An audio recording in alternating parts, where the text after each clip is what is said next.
Hello everyone, welcome to LJ Spurs chat.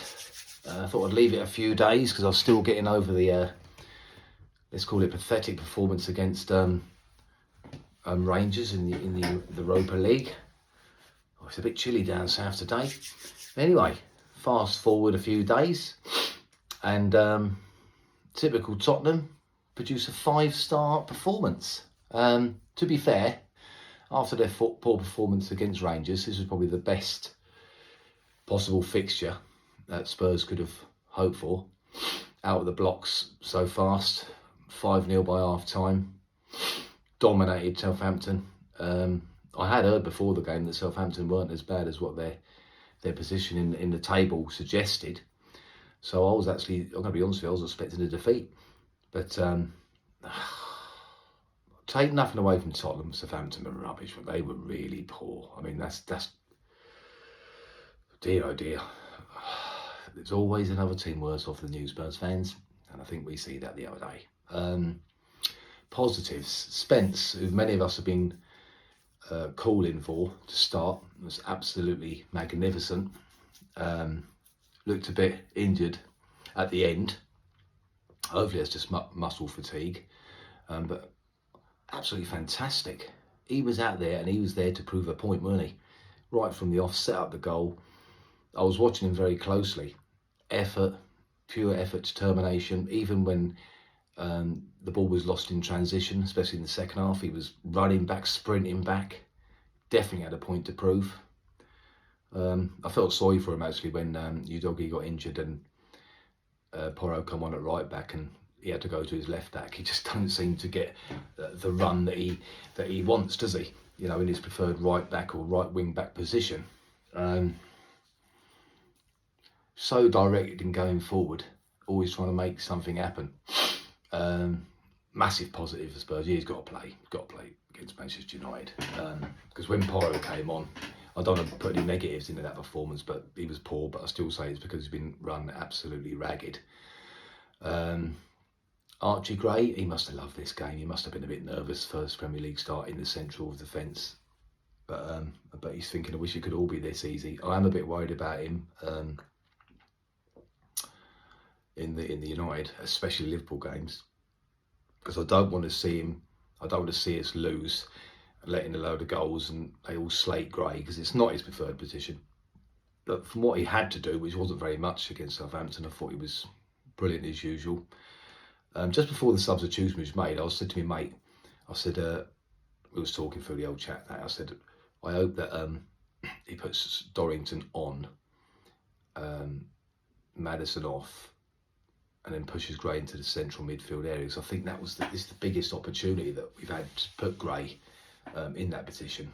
I'm a bit disappointed that he didn't, but as I said, I don't want to harp on about any negatives because it was such a 5-star performance, and still some Spurs fans moan that we took foot off the gas in the second half. And to be fair, I was one of those, but in hindsight, I'd imagine Ange would have told him to do that because of the injuries and the state of the squad at the minute. So no, I don't blame him for that. Bergvall made his first Premiership debut, showed in glimpses what he could do. I saw a lot of 7, 8s and 9s out of 10s over social media for Bergvall, but again, I don't want to spin a negative on it. He's only 18, but I just thought the game passed him by, especially in the second half when the Saints were getting a little bit more joy going forward due to Spurs taking the foot off the gas. There's definitely a player in there. He's got the skill, got the calmness on the ball, but I just don't think he's ready yet. I wouldn't have given him a 7. I thought we'd put him in a 6, to be fair. That's taking nothing away from him. You've got to take his age into consideration. But I hope he don't start against United or Liverpool, because I think he will get totally overrun in that game. And I think lucky for him, really, that Sarr produced, in my opinion, the man in the match performance. I know Madder's got it for his 2 goals, but I thought Sarr was absolutely phenomenal. He was covered every blade of grass. What a player he is when he's on it. He's a fantastic player, and he's hats off to him. He's my man of the match. He has got serious ability, but he's just got to be maybe given a bit more time, you know. United on Thursday will be a much sterner test, and I think it's only after that what we'll see if we have turned the corner. But we've turned so many corners, haven't we? And to be fair, are we the best top scorers in the league now, and only 2 teams have conceded less. So, but you know, even though I said I was Ange out now, if any, you know, considering the injuries what he's had, I think we're only 5 points off top 4. I think he is doing all right, to be fair. Am I still on Ange out, Ange in? It seems I seem to change my mind every game. I think he's got a massive decision, Levy. He's got to sit down with the board and say, look, do we back him? And I think he does need backing. Well, he 100% needs backing in the window in January. I know January's not usually a great window, but I mean, you've got to buy some players in January. I mean, the squad is threadbare at the moment, isn't it? And you've got to feel sorry for Ange, whether you agree with his style of football or not. And talking about Levy, the other day, clear that they were singing the away fans, which are normally the hardcore away fans are normally the most patient, you know, and they were singing Ange's name, and they was also singing the older new song about Levy, and he looked pissed off to me. So he's got a big window, in my opinion, Levy. What would I do now? A few people have been asking me. I would say, sod it. Let's back him properly, though. Properly in the window, in the January window. I think you've got to do. If you can. I think you've got to try and get another centre half in. Eze, I still want Eze. I think he'd do much better. Talking about the Rangers game, Werner. So I was just thinking about Werner when I mentioned Eze then. And a lot of people asked me if did I agree in Ange calling Werner out. Well, sort of. Because the manager gets to blame for everything, doesn't he? But when a player is so crap, you got to call him out. But, however, if you're going to call Werner out, you've got to call other players out at the same time who were poor, in my opinion. You can't just, you know, single one player out. I think that's a bit wrong. Do you know what I mean? I mean, there are many players. I mean, I don't know what happened against Rangers. I really don't. Maybe it was because it was a young team and they felt the atmosphere, because they seemed to feel the atmosphere when we played Galatasaray. So we got through it. We got a point. We didn't deserve a point. And as Ange did say, that the younger players will learn from that sort of atmosphere. So it's all part of the learning experience. At least we didn't lose. Big shout to Fraser Forster, because I think he's been absolutely outstanding since he's come in. The tree, we've all slated him. Hands up, praise, well done, mate. Yes, we move on to Manchester United. The Manchester derby the other day, I thought both teams looked poor. I think we can get a result. I'm going to go stick my neck on the line and say 3-2. I think you've got to bring Basuma back. Basuma, Bentancur, Sarr. Because I don't think Bergval's ready for that. I think that is a game we can win. I'm more worried about the Liverpool game, to be honest. I don't think we'll have any of our major players back. But we just got to get through this period, haven't we, and see where we are after Christmas.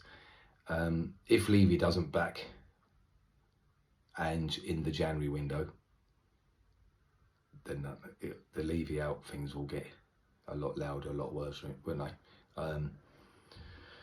But yeah, that's why I thought I'd leave it until after the Southampton game, because I said I couldn't believe it. I mean, it could have been 6 or 7 at half time. Yes, it's only Southampton, people are saying, but you can only beat what's in front of you. And let's be fair, they should have done that. What they've done to Southampton, they should have done that to Rangers, because Rangers, I think, rested 4 players for their cup final on the Saturday, didn't they? So that was poor. So we've got to win our last 2 Europa games to get through. We should do that. And we just need our players back. So I still think that's a cup that we can win, but we need to start playing a stronger team if and when the players get back. Udogie went off the other day with an injury. So Anthony didn't want to take the risk, so he let him come off. But I wouldn't start him against United. I'd start Spence at the left. So it means that unfortunately Porro's going to have to play on the right. He just looks out of sorts to me, and I'm a massive Pedro Porro fan. He gives everything, he shouts, when he makes the blocks, he gives it, yeah, you know, but he looks absolutely knackered, doesn't he? As many of the players are, they look so tired. So yeah, I'm hoping the crowd will be up for it. Will there be massive Levy chance? To be fair, in my opinion, Tottenham Hotspur Stadium, when they have big games like Arsenal and things like that, Chelsea, West Ham's cup final at the Tottenham Hotspur Stadium, the crowd are really up for it, aren't they? But I just get the impression that, on average, it's just a tourist centre, you know, and they don't really care about the football. They're there for the day out, taking the pictures, you know, enjoying the food, you know, I don't blame them, you know what I mean, having a day out, but that seems to be the way it's gone. Apparently there's a Levy out demonstration being planned for before the Liverpool game. It'd be very interesting to see how many people are up for that, because I do sense there's a massive divide between Tottenham fans at the moment, and I can totally understand that, because my own head is divided. If you've been following my videos, you can see, and it's a shame, because we're so close, as we keep saying. I think if you went out there and bought 3 world-class players, it would be okay. But that is the problem I've got with Levy. I think I said it on the last video. Ange needs to tweak his system, and I think he'll get well out of this. And Joe Cole said it on the commentary the other day. If Spurs play back about 20 yards back, they're a much better team. I agree with it. It's spot on there, Joe. So if Ange does that, I'll be happy for him to stay, but he probably won't. And when it comes to Levy, he will say, look, I've backed him with so many millions. But instead of going out and giving Ange 100 million and letting him go out and get 6 or 7 potential players for the future, I don't want to see that anymore. I do like it when you buy young players like Gray, like Bovan. I do, don't get me wrong. But now it's the time to give him 100 million and say, right, go and spend 60 on one, 40 on the other, or you know, proven players. I know he's gonna say I went and spent 60 on Solanke and 40 on Gray. Look, if you're going to spend that money, spend 70 or 80 on one player. You can't say you ain't got the money. They've got the money. You've got everything in place. The infrastructure's all there. You look like a big club. You act like a big club. But when it comes to the footballing side, Levy, you're not acting like a big club. Do you want to win anything with Spurs or not? If not, sell up and get someone in that does. Simple as that. That's the frustrating thing for me. So the manager and the owner both need to tweak their ways of thinking, and we can become a really successful club, in my opinion. But if you carry on the way we're going, you're just going to end up sacking Ange, and then you've got to start all over again. So big 2 games coming up, and then after the Liverpool game, you've got Forest away. So that's Nuno. That's not an easy game. I was going to say there's no easy games in the Premier League, but obviously Southampton was easy. I think if Spurs was in a different frame of mind and didn't have all these injuries, I honestly believe they could get double figures at that game. I really do. When I was there years ago and we beat Wigan, was it 9-1 or 9-2? 9-1, wasn't it? When Defoe got the 5 goals. I think it could have been another one of them. So we can be positive today, Spurs fans. Please like and subscribe. I see a few people commenting, and thank you for your comments, very kind comments. I did get a few nasty ones. One was calling me a melt, and the other one was saying, why am I chewing gum? So you can see that I'm not chewing gum today. That's a bad habit of mine. But the reason I was doing it is because I'm trying to quit the fags. I didn't want to be smoking the fags on it. That's why I was chewing the gum. But some people took that highly offensive that I was chewing gum, so I apologise for chewing gum. Any more trolls, you're welcome. I'll just block you. I don't care. I've got a thick skin. Before we go, I just want to say thank you to Liam, who owns Bear Plumbing, Heating and Tiling. He's sponsored this show. Lovely man. He's based in Hertfordshire. Bear Plumbing provide all services from boiler breakdowns and new installs, from dripping taps to full bathroom installs and all types of tiling, small or large. If you contact Liam on 07881 288 747, use code LOU007, that's Lou, L-O-U 007, you get a 10% discount. So thanks, Liam, for sponsoring us. Thanks for all the lovely comments. I'd say 99% of the comments what I received last time were very nice, which I didn't expect. So I just expected loads of hate. So keep your comments coming in, and please share, like and subscribe, and ask me any questions you want. I can usually answer to them, and I'm happy that I'm agreeing with a lot of views, but it seems to be that a lot of people my own age are agreeing, and the younger ones are different, which I said that is the divide. I think that the older people like me would be happy challenging for top 4, right? I think that's the truth. You've got to know your place, and we're not going to go and win the league yet. Happy to be challenging for top 4, whereas the younger generation, unless they're fighting for the league, we're rubbish. The Premier League is the hardest league in the world, and for all those youngsters that have only just started supporting Spurs in the 2000s, go back on YouTube and watch the whole Spurs season. You can get the seasons up on YouTube, and go and watch us in the 1990s, and you'll still see how crap we were then. We're like world beaters now compared to that team. Believe you me, have a look. So you'd be grateful to be finishing in the top 4. I want to see Spurs get in the top 4 again on a regular basis, try and win a cup, and then hopefully under Ange, push for the title in the next few seasons, which seems a bit laughable at the minute, but you can see what he's trying to do. But it's just, he needs backing, like any manager needs backing, don't they? Like the Wolves manager got sacked the other day, and I thought he should have been backed, sold a couple of his best players, and then expected him to carry on or maybe do better. I don't know where they expect Wolves to be, these people. But yeah, let's try and be a bit realistic, the younger fellas out there. And you can see how, if you look back, like I said, to the 90s, you'll see it's getting harder and harder every year. I mean, just look at Man City now. They've had a couple of injuries, they've fallen apart. And that was probably the best team in the world last year, and the year before, and the year before.